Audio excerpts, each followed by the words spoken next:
doel van FAPLA was om Onjiwa te herbeset en ons het gewag vir hierdie konvooi om af te kom van Luanda af. Die magsterkte van ons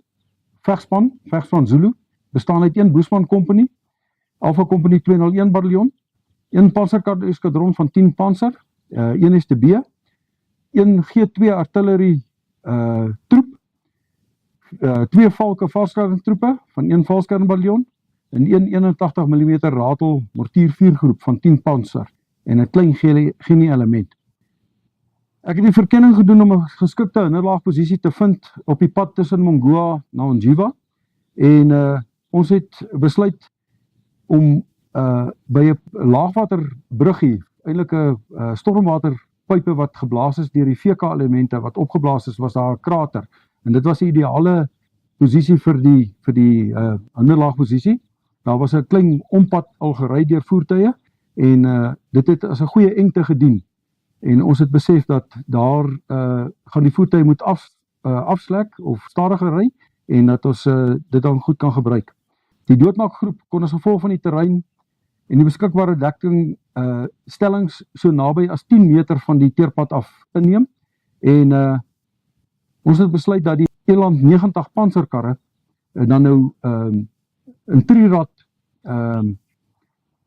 in die stelling inry en laat hulle die toring 180 grade omdraai, sodat as ons moet onttrek, dan kan hulle net uit die stelling uitry en ons het ook opdrag gegee dat die Bushmans, dat as hulle die opdrag te kry om te onttrek, dat hulle op die panserkarre kan klim en so ook 'n saamry geleentheid kan geniet.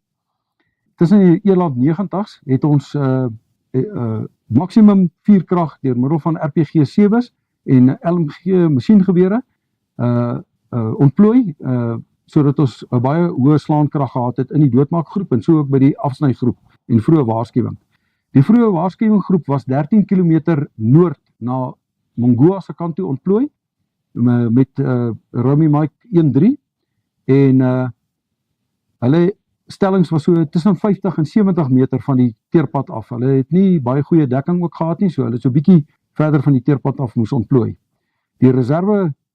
groep en die vuursteengroep was dan direk agter die doodmaakgroep ontplooi.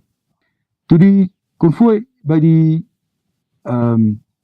naby aan die doodmaakgroep is, het ek opdrag gegee in alle stasies dat hulle gereed moet maak. En ongeveer 2:00 die oggend het die eerste vyandelike voertuig deur die